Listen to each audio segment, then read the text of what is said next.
Julian Assange a conclu un accord de plaider-coupable avec la justice des États-Unis, au terme duquel le fondateur de Wikileaks sera libre d'après des documents rendus publics dans la nuit de lundi à mardi. La fin d'une saga judiciaire de 14 ans pour celui qui était poursuivi pour espionnage pour avoir rendu public près de 700 000 documents confidentiels sur les activités militaires et diplomatiques américaines, en particulier en Irak et en Afghanistan. L'Australien doit à présent comparaître devant un tribunal américain des îles Mariannes avant enfin de recouvrer sa liberté.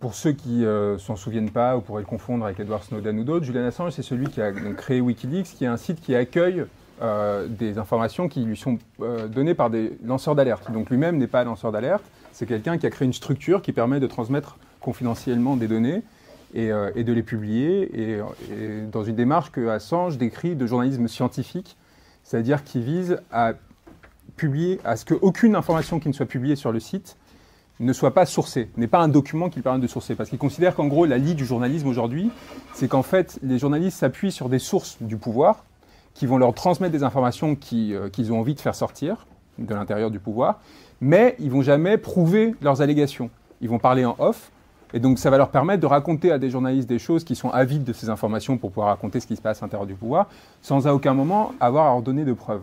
Et donc du coup, qu'est-ce que ça fait ? Ça fait qu'en fait, le journaliste devient juste un instrument au service du pouvoir. C'est-à-dire qu'il est manipulé par différentes instances à l'intérieur du pouvoir qui vont chacune lui donner des informations, les informations qu'ils veulent, de façon à essayer d'influencer à travers les médias la population pour renforcer leur propre position. Et donc du coup, le journaliste, là-dedans, a un rôle assez délicat parce que tant qu'il ne s'appuie pas sur des données concrètes, eh ben, il est sujet de ces manipulations. Donc cette idée de journaliste scientifique de Assange, c'est vraiment cette idée selon laquelle il faut, à chaque fois que l'on publie une information, avoir la preuve derrière de ce qu'on publie. Et ne rien publier qui soit autrement que de l'information brute.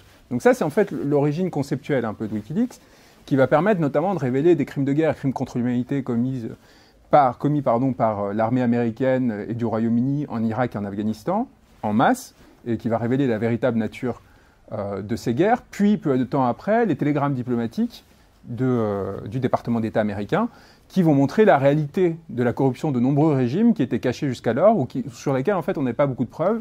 Et ces révélations vont notamment, en grande partie, être un des facteurs qui vont déclencher les révolutions arabes. Pourquoi ? Parce que quand vous êtes en Tunisie, que vous savez évidemment qu'il y a une corruption dans le pays, vous le sentez, tout le monde en parle, etc., mais vous n'avez jamais la preuve, et que soudain, vous vous retrouvez avec des documents qui ont le sceau officiel du principal allié du régime des États-Unis, donc qui ont valeur de preuve. C'est-à-dire, c'est comme si vous aviez les relevés de compte de Ben Ali et de sa femme qui démontrent qu'ils sont corrompus, qu'ils ont acheté telle et telle chose, parce que justement, ça vient de la source du principal allié qui publiquement disait « Ah oui, mais Ben Ali, c'est très important pour la stabilité de la région, etc. » Donc dès que vous vous retrouvez avec cette preuve à la main, le régime s'effondre en fait par nature. Le régime ne peut pas tenir parce qu'un régime politique, il tient sur quoi ?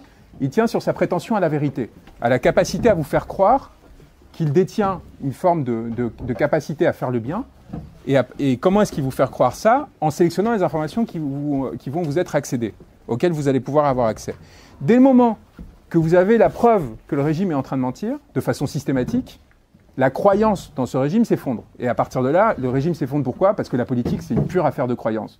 Il n'y a aucun régime politique qui existe dans lequel on arrive à mettre un policier à côté de chaque citoyen pour s'assurer qu'il respecte la loi en permanence. Donc, un régime politique s'appuie sur la croyance que vous allez être sanctionné si vous ne respectez pas ces règles. Qu'à un moment que, si vous ne respectez pas les règles de ce régime politique, il va y avoir une forme d'effondrement. Donc, il va y avoir, une forme de sanction qui va faire que ça va vous coûter quelque chose.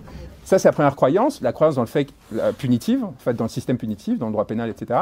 Et après, une croyance éthique positive dans le fait que ce régime fait le bien. Et avec la combinaison de ces deux croyances, vous faites qu'il y a des États qui n'ont pas beaucoup de moyens, qui ont la capacité de contrôler des populations énormes et la capacité de contrôler des territoires très importants. Le Royaume de France, très longtemps, c'était 1000 à 2000 soldats, hein. Pas pour un territoire qui est le même qu'aujourd'hui, et rien de plus. Donc vous imaginez bien que la contrainte réelle qui s'appliquait de la part de l'État sur, c'est pas des citoyens à l'époque, c'était des sujets, était très faible. Et la capacité réelle de la part de ce pouvoir à se maintenir était extrêmement faible aussi en cas de révolte ou de révolution. Ce qui s'est démontré d'ailleurs en 1789, une fois qu'on s'est rendu compte justement que cette croyance s'est effondrée. Donc ça, c'est déjà une chose importante par rapport à la lutte que vous êtes en train de mener maintenant.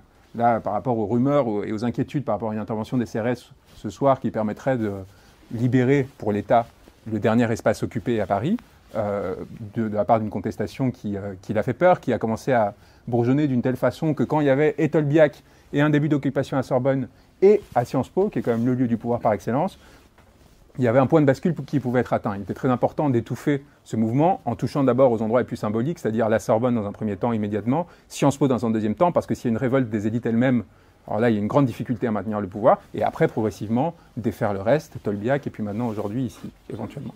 Donc la capacité de l'État, elle ne passe pas par sa capacité de contrainte réelle. Il y a des régimes qui vont être plus ou moins violents, qui vont avoir une capacité, une volonté d'utiliser la violence de façon plus ou moins importante, mais ils seront toujours en tension par rapport au fait que s'ils utilisent de façon trop excessive la violence ou désordonnée, ça va éclater la croyance du pays, de la population à leur égard, et ça va faire qu'ils vont s'effondrer.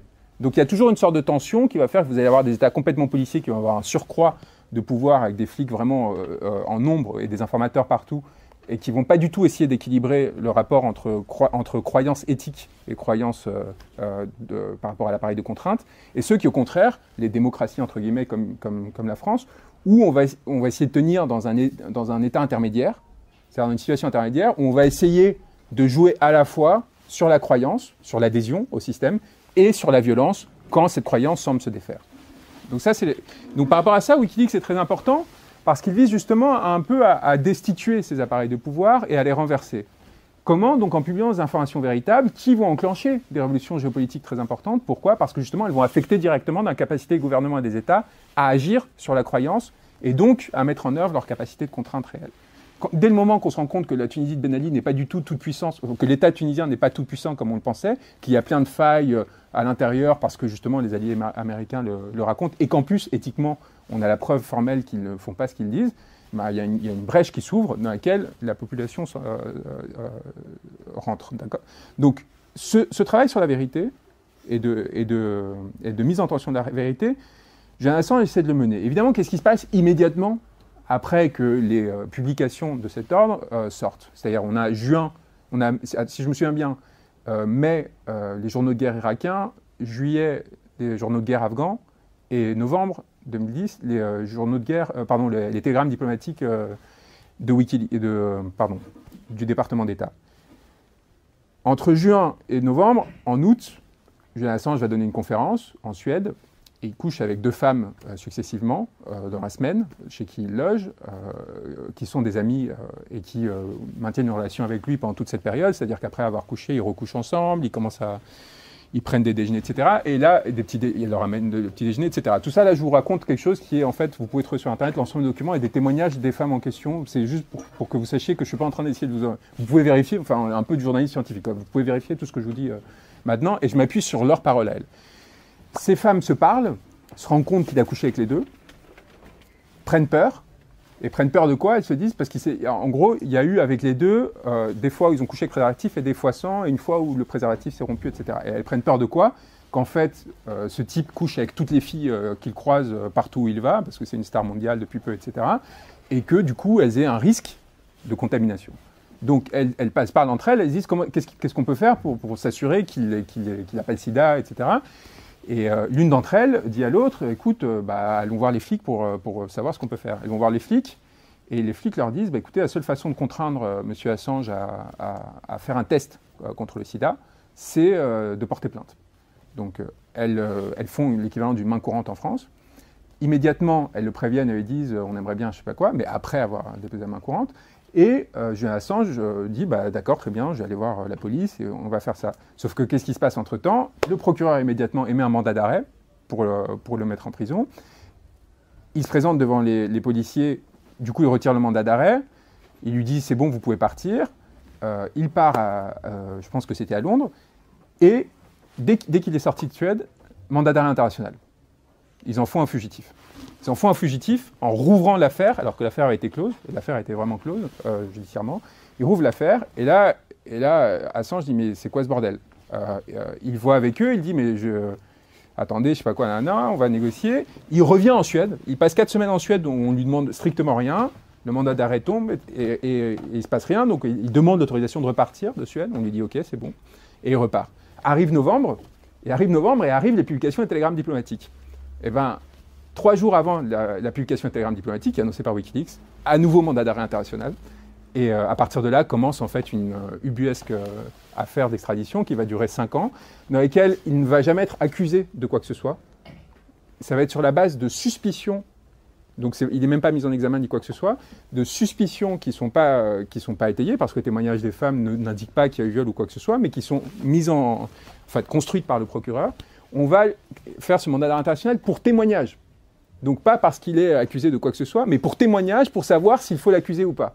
Et donc on va le détenir, on va le mettre en prison, puis en résidence surveillée, puis quand il va aller dans l'ambassade d'Équateur à Londres pour demander une protection de réfugié, en tant que réfugié, parce qu'il considère que par ailleurs il est persécuté à cause des télégrammes diplomatiques, et ben on va tout de suite encercler l'ambassade avec 200 policiers. Je ne sais pas si vous avez vu ces images, c'était assez impressionnant, un cordon policier de 200 personnes qui vont l'enfermer et qui vont faire qu'aujourd'hui encore, 5 ans après, il est enfermé dans ses 20 mètres carrés, dans un rez-de-chaussée à côté du Harrods, sans pouvoir sortir, à part 4 fois pour faire des discours que vous avez peut-être vus aussi, et tout en essayant de continuer à faire l'activité de Wikileaks. Donc cette personne est aujourd'hui, depuis 1 mois, à l'isolement complet, dans cette petite chambre, plus de connexion Internet, plus de droit de visite. Quand les avocats, dont moi, demandons à y aller, il y a un garde de sécurité américain qui est présent dans la salle.